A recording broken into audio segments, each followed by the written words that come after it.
Just want to make you that reminder. All right, so disclaimer, I don't know how Brett's going to act, but I do have a podcast and I talk a lot on the phone, so I hope he just treats it like a normal day in the office. Lie down. Yes. All right, well, I am Candra Burns. I lived in Germany for the past 3 years, just landed in North Carolina, and I lived 27 years in Washington State. The reason why I move around a lot, my husband is military, he's with the US Air Force. He's been in for 15 years as an aircraft maintenance, and he's planning on getting his bachelor's degree. He's 21 credits away from that, and he has a civilian license. So I don't know where we're gonna end up, maybe North Carolina, but I'm loving the Appalachians. They're great. And so that's just a quick background. Documenting, so I am recording this presentation just to let you guys know. If you would like to take photos of me while I'm talking, that would be great. If you email them to me, I will actually do a photo contest for those who submit the photo. I will actually give you a free audit of your social media and give you tips and tricks to boost your social media. So take pictures, send them to me. That would be awesome. So, choosing your medium. LinkedIn is growing your professional brand. Facebook is personal, and they've made that very clear. You can't do much without your business page, and you have to separate everything, and now they have separate groups. They have pages that are separate, and it's mostly if you're on Facebook as a personal person, now you can switch accounts between pages and yourself, so it's completely separate, and the back end is completely different than it used to be. Instagram is mostly images and videos. Twitter, short, casual, honest, and they have academic chatter and PhD talk, which I love. I actually do go in there and say some things. I get in that conversation. TikTok is a short video platform. I haven't quite gotten into TikTok. I don't know how to use TikTok. With being in the military realm, it's kind of not something that I've gotten into. Sometimes I'll get it on my phone and then I delete it. So I'm going to stick to the professional side here today, and that's going to be everything that was discussed above. Branding is important. So become known for something. There's two ways to pronounce this, niche and niche. I say them both interchangeably, but you want to niche yourself into something. So what did I niche Talking Forests in? My first contract was actually promoting tall wood buildings and mass timber. So I am a forestry sector consultant, niched into mass timber, but I also niche into FSC certification. I help auditors run their groups and their certification groups. And I've worked for brick and mortar gardening stores. So I can niche within, and that's what you guys can do as well with your research projects. You can be an umbrella in a sector and go in and go, okay, in this wood science part, I'm going to go into this and niche into that and talk about that on your social media. So use one short biography for each profile. In this profile, you'll see here that it's a little bit different. And the reason why I have Linktree is because that is a clickable URL that you can go in, and I can't click on it right now, but it actually has a whole menu that I've created of many URLs. So it can share more, and it can be more interactive, and you can actually do, have a 30-minute talk with me, and then have your calendar out there for someone, or look at my ResearchGate. So I'll talk about a little bit bridging ResearchGate and LinkedIn today, because we don't want to just live in ResearchGate because it's not necessarily a social media platform, and you can actually upload your resume into LinkedIn and then edit however you please, so it's really easy. And some platforms are hashtag friendly, some platforms are not, so I've done the research to see where hashtags are welcome and where they're not welcome, and I'll talk more about hashtags coming up. Get noticed online. Tags will bring people and organizations into relevance. So are you being annoying by tagging InnoRenew? No, because they get a chance to see your content, and they get a chance to see, is this content relevant to what we want to talk about. And then Renew might have a meeting with someone and go, oh, I like what they said, let's share that and let's add some context, and you can reshare very easily as an organization. And that's how you get in conversations. Also, hashtags are a tool to become searchable. Every social media platform has a search bar. If you do hashtags in your posts, your post will then become searchable via that hashtag. So, hashtags create a searchable word. This is also known as SEO, search engine optimized, also known as keywords. So in this sector, wood science, you all want to start using wood science, wood. I do wood is good, build with wood. When I'm doing mass timber, hashtag mass timber. I actually met the Woodworks people who created mass timber hashtag. It was really cool to meet them in Oregon at Portland at the Mass Timber Conference. And tags are based on URL endings. So you have your website / whatever / and then that ending, 15 characters or less, about, is going to be the tag. And you can tag people or organizations in comments or posts or even in stories now, which is almost on every platform. So it's really important when you use a branded hashtag, you're searchable, and you can use hashtags in posts, comments, and in copy on websites and even in web blogs to be searchable, and also on YouTube and Vimeo as well. Analytics matter.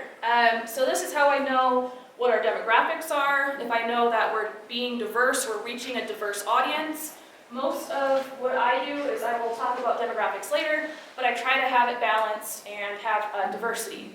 So analytics matter. Review how your posts are doing. So I have a post here that I actually replied to someone on Twitter, and an engagement rate of above 1 to 2% is astronomical. Having it to be almost 9% is close to being viral, but I would call it a mid post, not doing quite. But what I did was I replied to a PhD student who was talking about being organized and it being a stereotype, and I said, and also it was something that resonated with me. So I said, yes, that's a healthy coping mechanism. I actually have been saving things in 4 places my entire life. And that is all healthy coping to my ADHD. So we're actually talking about mental health care on Twitter in academic settings now because it is very relevant. And you know what? I'd rather be doing that than drinking or doing something else that's not great for me. I've heard that there's students addicted to Red Bulls. And no, I don't want to do that. So yes, I would love to, repeat. And I said, or you could repeat this pattern. And it was actually a meme of ADHD and waking up and doing nothing for 5 hours and then super focusing on one thing, and it was the wrong thing for that day, and I said I'd rather not. I'd rather do some healthy things. And so what I did was I was very personal, I was vulnerable, I was casual with the PhD student who was talking about this, and it got attention. There was lots of people on it. So that was really awesome. Your audience matters. So on the back end of every platform, you can actually see your diversity, and I was really excited to see my gender on my Facebook is 61% women, 38% men, and my Instagram, 55% women, 44.8% men. So pretty diverse. I mean, I'm a woman, so most women follow me, but we can try to tip that back to having more men.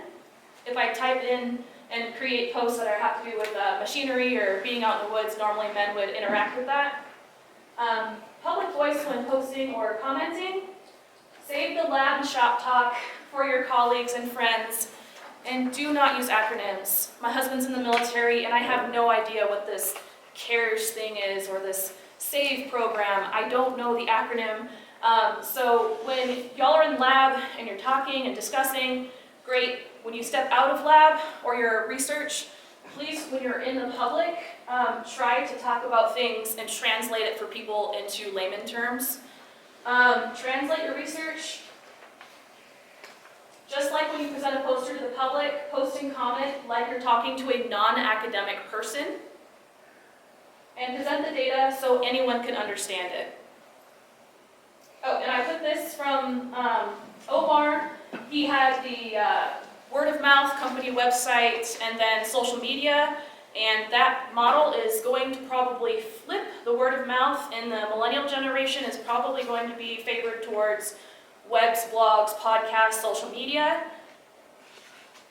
But I'm tracking it. If you guys research that, I'll look at your research.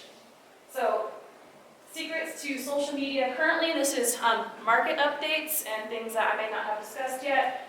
But Instagram is moving to favoring video because of TikTok. Thanks, TikTok.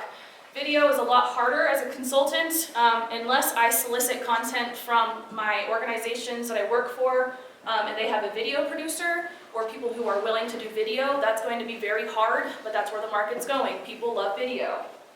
Instagram stories now allow links to other web pages. Why is that so important? Because Instagram has never been link friendly. You cannot post a link in Instagram and click on it. If there's a link in an Instagram post, you literally have to take your computer out and type the entire thing to get to the web page.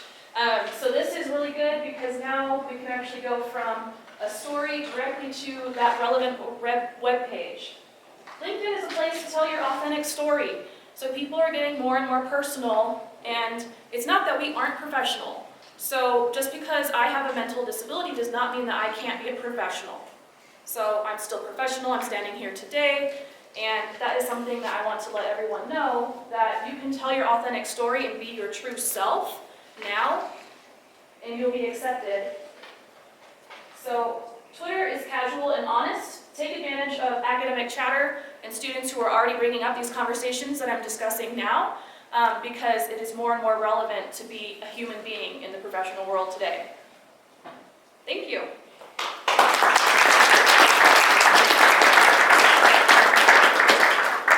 Do we have any questions for Candra?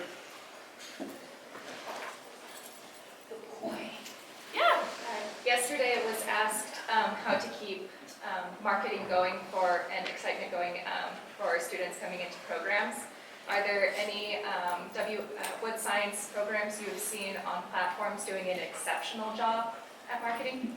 So Society Wood, Pipit is doing an amazing job for this organization and the students within. So students who are actually posting and talking about being here, or even going out and hiking tomorrow and saying, I was here for the Society Wood conference, those types of things. So what's really important to do in marketing right now is to involve your students. I will tell you, the Appalachian Society of American Foresters, they actually have social media interns. I've asked to help them, and they've asked me to mentor their students to do their social media. So that's a way to have cost-effective social media. So allow your students to shine online.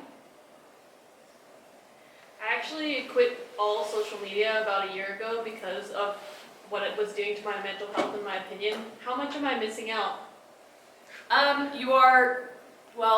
You're going to be word of mouth, and your opportunities will be dependent on I where heard you go. LinkedIn and ResearchGate, but like all the personal, like more targeted toward personal ones, I just quit. Then I would lean hard into LinkedIn, because LinkedIn saved my professional life. I faced so much adversity. I had 2 years of 50 job applications, and I could not get into a field job. So that is something that I asked, and the CEO of Society of American Foresters spread my resume throughout Western Washington, because he could see that I was struggling and hitting the adversity wall because I was a woman in the field, and that's just not a thing, and this was 12 years ago. Yes, make yourself relevant and lean into LinkedIn really hard. So go in and comment on people's posts, talk about their posts, and what happens is it turns into a conversation in your inbox, and then people say, hey, can you come out? I actually was able to document a tall wood building in France because I commented I had a fear of missing out. He said, I can get you on site, we can get the manager on site, we can get the building inspectors on site, and I had a whole tour to myself in France because I asked for the opportunity directly. Thanks so much.